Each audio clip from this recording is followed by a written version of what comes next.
श्रोता प्रेमियों, मैं राम सागर शास्त्री आप लोगों के समक्ष रखने जा रहा हूं रुक्मिणी मंगल।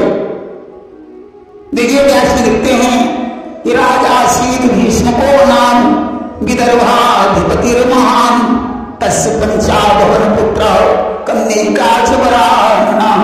विदर्भ देश के राजा भीष्मक थे, उनके 5 पुत्र और एक सुंदर कन्या थी। कि द्वापर में एक विदर्भ देश अति उत्तम माना जाता था। कुंदनपुर शुभ राजधानी थी, भीष्मक भूपाल वहां का था। रुक्मी रुक्मरथ रुक्म बाहु रुक्मेश रुक्ममाली राजन थे 5 पुत्र राजेश्वर के, महलों में बलशाली राजन। रुक्मी अतिशय अभिमानी था, पापी था, दुष्ट और खल था।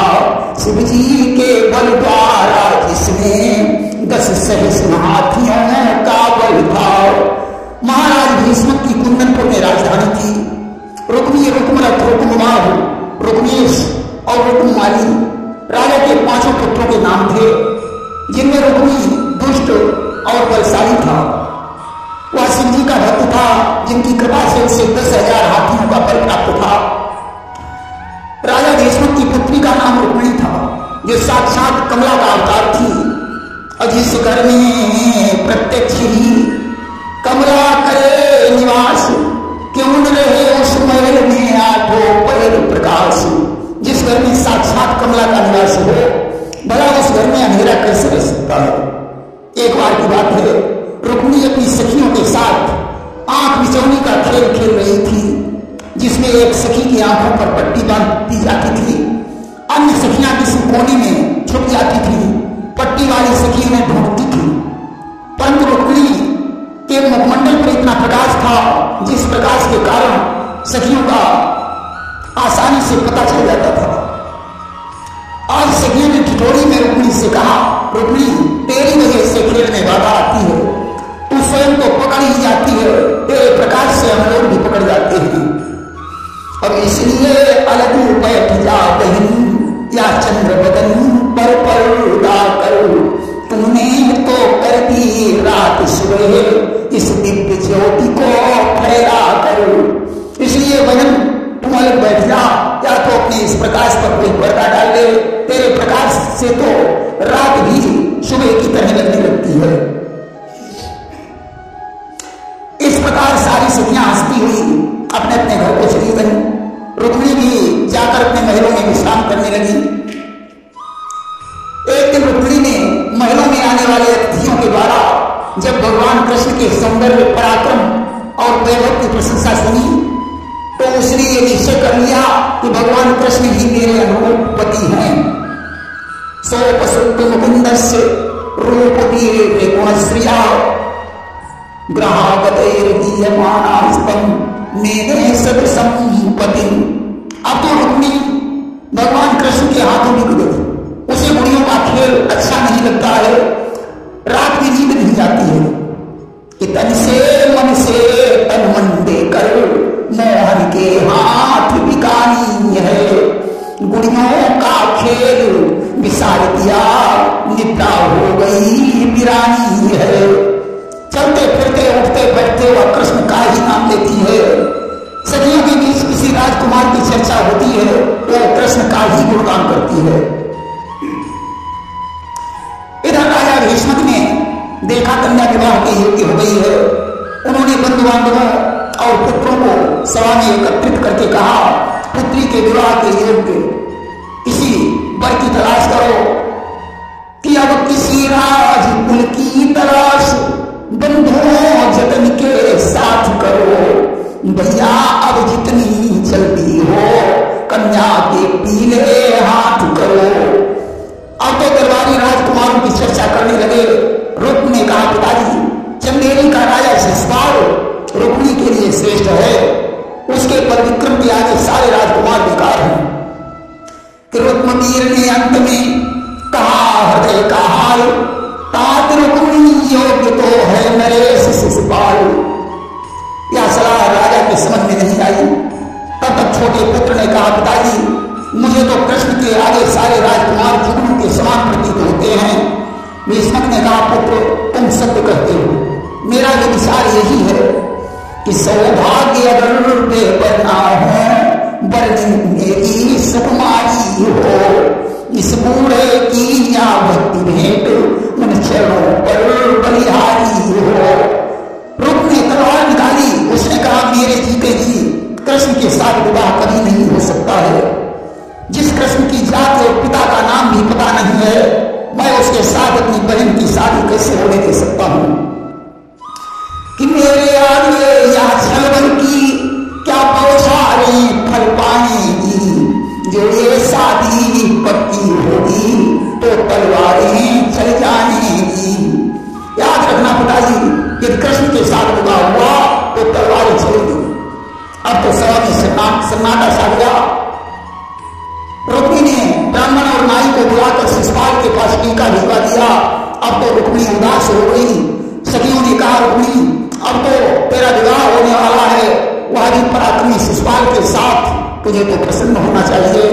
रुक्मिणी ने कहा, सखियों पति तो वो होता है जिसके लिए हृदय में स्थान हो। मेरे तो हृदय में कृष्ण के अतिरिक्त किसी का स्थान ही नहीं है। कि मेरे तन है, मेरे मन है, मेरे जीवन जीवन धन है, समझी हो सखी कौन है वह कृष्ण देव की नंदन है। आज रुक्मिणी कहने लगी, सखियों मैंने तो तन मन कृष्ण को समर्पित किया है, मैं उन्हीं को पाने के लिए प्रतिज्ञा कर चुकी हूं।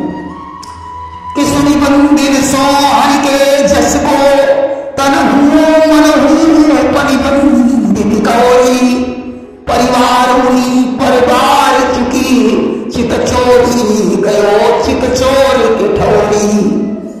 अब को कसूर कहे सोच नहीं, पन रोप भई प्रणपाल पिगौरी, इन अखियन सो नहीं टारे डरी, सियरी सी छटा पियरी सी पिछौरी।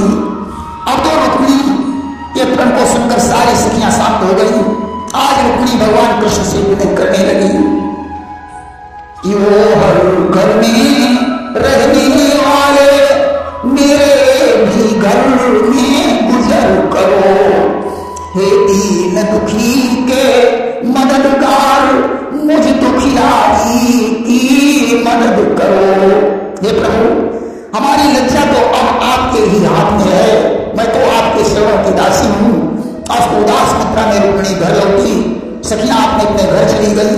मौका पाकर रुक्मिणी ने भगवान कृष्ण के लिए रो रो कर एक पत्र लिखा कि सिद्धि श्री सब लायक हो, ब्रजनंदन तुम ब्रजचंद्र बिहारी, दोनों हाथ करूं विनती, स्वीकार करो प्रभु अर्ज हमारी।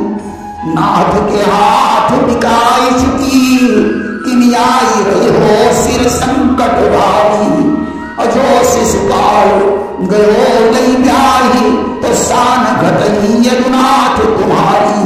रुक्मिणी ने पत्र में लिखा, प्रभु अगर शिशुपाल मुझे ब्याह कर ले गया तो तुम्हारी शान मुक्ति में मिल जाएगी।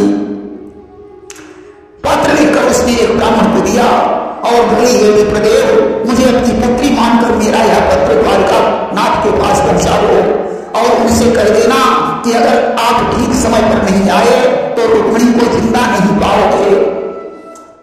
आज ब्राह्मण द्वारका में पहुंचा। भगवान कृष्ण ने उसका स्वागत सत्कार किया और पूछने लगे, हे विप्रदेव आप कहां से आए हो, हमारे लायक कोई सेवा बताइए। ब्राह्मण ने कहा, प्रभु मैं कुंदनपुर से रुक्मिणी का संदेश लाया हूं। ऐसा कहकर रुक्मिणी का पत्र दे दिया। पत्र में यह भी लिखा था कि आप शिशुपाल जरासंध की सेना को मारकर मेरा पाणी ग्रहण करें। विवाह के पहले कुल देवी की पूजा करते समय मेरा हरण कीजिए, अन्यथा मैं अपने प्राणों को छोड़ दूंगी।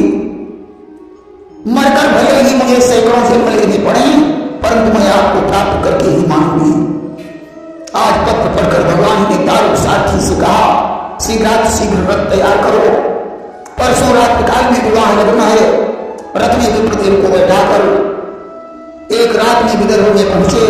फुलवारी में जाकर ठहर गए। इधर रुक्मिणी चिंता में में डूबी हुई है, विचार करती है कि प्रत्येक भी लौट कर नहीं आए। हे विधाता, अब क्या होगा? सखियां रुक्मिणी को धैर्य बना रही है। तब तक शिशुपाल की बारात भी आ गई कि तत्र साल्गोचरा संधो दंतवक्त्रो विदूरथा आजन्मश्चैत्यपच्छीया पौंड्रकाभ्यासस्त्रसा। बारात में जरासंध, साल्व, दंतवक्त्र, विदूरथ और पौंड्र आदि शिशुपाल के हजारों मित्र राजा आए हुए थे। भीष्मक ने स्वागत सत्कार करके बारात को जनवास दिया। बलराम को पता चला कि वहां युद्ध हो सकता है, इसलिए चक्रवर्ती सेना लेकर देवी कुंदनपुर में पहुंचे। विप्रदेव ने अंतापुर में पहुंचकर रुक्मिणी को संदेश दिया। रुक्मिणी बड़ी प्रसन्न हो गई। भीष्मक ने गाये वाले से कृष्ण की अवमान कर जनवासा दिया। जिस समय रुक्म को मालूम हुआ, उसने पिताजी को डांटा फटकारा और शिशुपाल के पास पहुंचकर बोला, राजन, अगर शादी करने आए हो तो वीरता दिखानी पड़ेगी, क्योंकि शादी में बलराम और कृष्ण भी आए हुए हैं।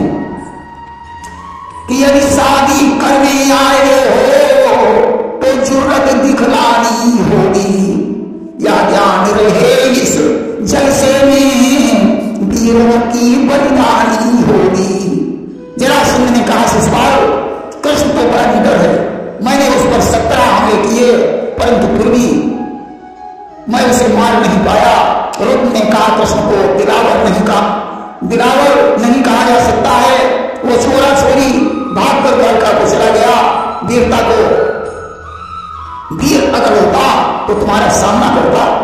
तुम लोगों को चिंता करने की जरूरत नहीं है, उसके लिए रुक्म वीर ही काफी है। आज बारात भोज आतिशबाजी के पश्चात रुक्मिणी देवी पूजन के लिए गई कि तुम तो गई कनात तनाई, अब देवी पूजन कुमारी सिधाई, संग सखी सोहई विधिवारा, अकीने तन सोलह सिंगारा। आगे पीछे हथियारबंद सेना है, बीच में सखियों के सहित रुक्मिणी है। कि आगे पीछे हथियारबंद सेना पर सेना आती है, बीच में यारियों से मिलकर जब तक रुक्मिणी जाती है। आज रुक्मिणी मंदिर में जाकर गिरजा की विनय करने लगी कि हे मां, आप तो सब कुछ जानती हो, आपसे भला क्या छिपा है, मेरी अभिलाषा को पूर्ण कीजिए। जय जय जगदम्बा जगजननी गजपतन खड़ानी की माता, जय शिवा भवानी कल्याणी, जय सर्वमंगला सुखदाता। तुम शिव मुख चंद्र चकोरी हो, अर्धांगिन हो विशेषर की, अंतर्यामी से प्रकट करूं किस भांति बात अंतरपट की।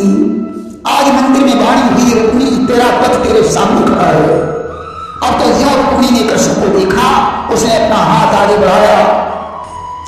कर्मानिधान संकेत समझ, संकेत रथी को करते हैं, थोड़ा रथ और बढ़ा करके वे कोमल भुजा पकड़ते हैं। भगवान ने सारथी को संकेत करके रथ को आगे बढ़ाया। रुक्मिणी का हाथ पकड़ा और रथ में बैठा लिया, द्वारका के लिए प्रस्थान कर दिया। आज सेना की इतनी भीड़ होते हुए भी कृष्ण ने रुक्मिणी का हरण कर दिया। अब तो सेना में हलचली मच गई। जरासंध और शिशुपाल ने कृष्ण को ललकार कर कहा, अगर तुम सच्चा वीर है तो रथ को रोक कर युद्ध कर। कृष्ण ने रथ रोक दिया। अब तो युद्ध होने लगा। तलवारों पर तलवारें चमक उठी, भाला और बंशी चलने लगे। तमाम वीर वीर रथ को प्राप्त हो गए। शिशुपाल और जरासंध युद्ध क्षेत्र से भाग गए। रुक्म एक अश्वनी सेना लेकर रथ पर सवार होकर युद्ध करने आया। उसने कृष्ण से कहा कि जैसे तूने गोकुल में दूध दही की चोरी की, वैसे ही तू हमारी बहन को भी चुरा रहा है। मैं आज तुझे जिंदा नहीं छोड़ूंगा। ऐसा कहकर उसने कृष्ण पर बाण का संधान किया। भगवान ने बाण के सहित उसका धनुष भी काट दिया। यहां तक कि वह जिस अस्त्र का प्रहार करता है, भगवान उस अस्त्र को काट देते हैं। अब भगवान ने उसे बंदी बना लिया और उसका वध करने लिए अपनी तलवार निकाली। अब तो रुक्मिणी से नहीं रहा गया। उसने अपना आंचल फैलाकर कृष्ण से कहा, स्वामी मेरे भाई को मत मारिए कि करुणा निधान, इसलिए यही पहला वरदान मांगती हूँ। हे उदारू आंचल पसारू, भाई के प्राण मांगती हूँ। भगवान ने उसकी दाढ़ी मूछें मुड़वाकर कई जगह से सिर मुड़वाकर छोड़ दिया। बलराम ने कहा, कृष्ण तुमने ये अच्छा नहीं किया। अपने संबंधियों के साथ ऐसा व्यवहार करोगे तो आगे अपने पुत्रों का विवाह कैसे होगा। रुक्म लज्जावश कुंदनपुर में नहीं गया। उसने भोजकट नाम का एक दूसरा नगर बसाया।